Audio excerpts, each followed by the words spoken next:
ઘરનું ગાજર ઉગાડીને અગાઉના બધા વિક્રમો તોડી નાખ્યા હતા. 500 રૂપિયા ભાડું ભરીને આ ભવ્ય હોલ ભાડે રાખવામાં આવ્યો છે. સ્ટેજ ઉપર ભાજીના તોરણો બાંધવામાં આવ્યા છે. આ સમારંભના પ્રમુખ તરીકે બટાકાના હોલસેલ વેપારી બકુભાઈ બિરાજ્યા છે. હવે હું શાક માર્કેટના મંત્રી ફણસીવાલા ભુલાભાઈને વિનંતી કરું છું કે શેઠ સુરનવાળાનો પરિચય આપે. કેમ છો મારા વાલા વિદ્યાર્થી મિત્રો? મારું નામ ફણસીવાળા ફૂલાભાઈ. આપણી ફણસી એટલે એક નંબર. સમજલાલ શેઠને તો હું 10 વર્ષથી ઓળખું છું. એમના દાદા સુરનવાળા ભલે હોય, એમને તો ગાજરમાં ઇનામ મેળવ્યું છે. હજુ તો એમની ઉંમર 60 જ વર્ષ છે, છતાંય તે સરકારી ઇનામ જીતી લાવ્યા છે. મારી તો ભગવાનને એક જ પ્રાર્થના છે કે તે મૂળાની હરફાઈમાં પણ ઇનામ જીતી લાવે. ભગવાન એમના 100 વર્ષ પૂરા કરે એવી પ્રાર્થના છે. હવે લસણવાળા લલ્લુભાઈ તેમના માનમાં 2 વાક્ય કહે.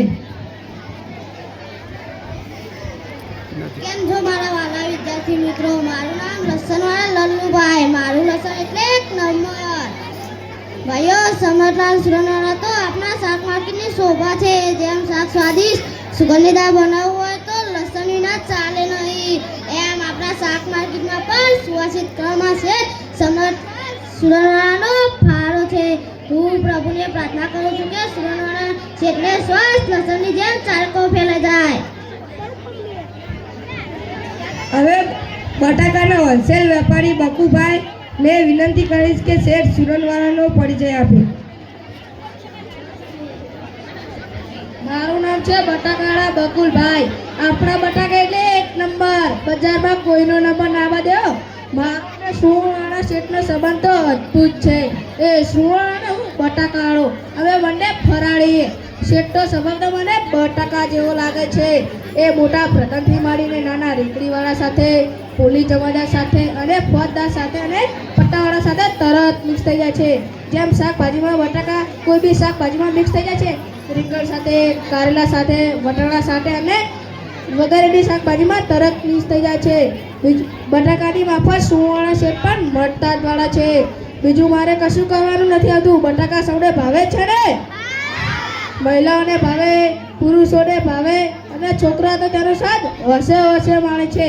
એ રીતે સુરનવાળા શેઠ પણ બધાના માનીતા છે. કોથમીર વેચનારીને બાને 5-10 રૂપિયાની ભીડ પડી તો સુરનવાળા પાછી જાય.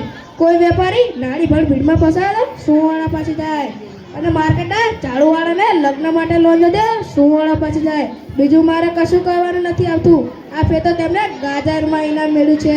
હું તેમને અપીલ કરું છું કે બીજો 2 મણનો બટાકો વળીને તરફામ ઇનામ જીતી લાવે. હવે ડુંગળીવાળા ડાયાભાઈ તેમના મનમાં 2 વાક્ય કહે.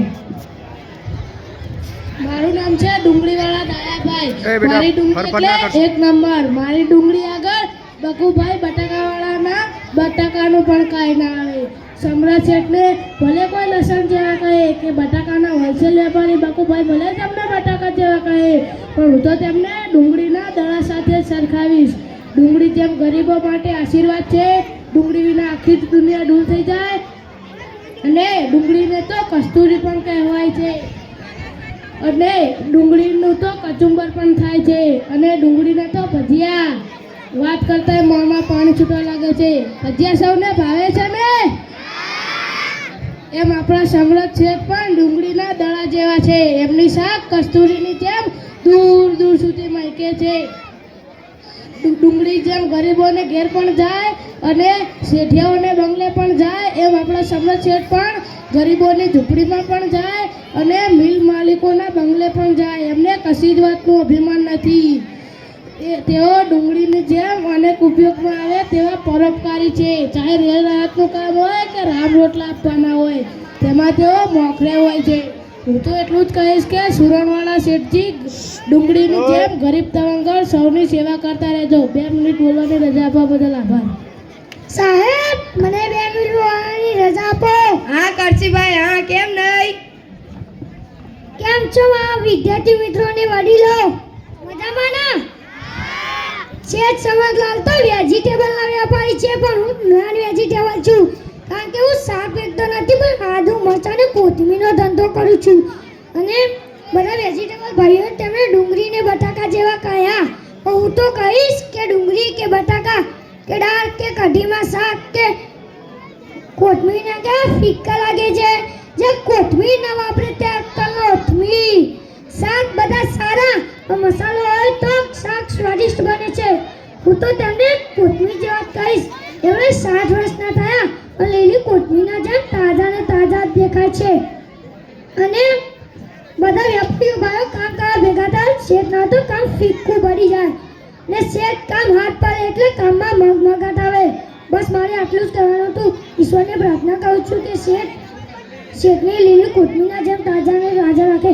2 મિનિટ બોલવા આપવા બદલ આભાર. હવે શેઠ સુરનવાળા આવીને તેમનો પરિચય આપે. કેમ છો મારા વાલા વિદ્યાર્થી મિત્રો? મજામાં ને? તમે મને ઓળખો છો? તમે મારા ગાજર ખાધા છે? તો આજે જઈને ખાઈ લેજો. મારું નામ છે સમરથલાલ સુરનવાળા. હું બટાકા જેવો છું કે સક્કરિયા જેવો કે ડુંગળી જેવો તેની તો મને કશી ખબર નથી. મારા ઘરમાંથી તો મને મરચા જેવો કહે છે. હું તો સીધો સાધો શાકનો વેપારી છું. મારા દાદા સુરનવાળા ને હું પોતે ગાજરવાળો. મારા જમાઈ જમરૂખના વેપારી છે. સારાનો સક્કરિયાનો વેપાર છે. તમે મારા આખા કુટુંબને વેજીટેબલ ફેમિલી કહી શકો.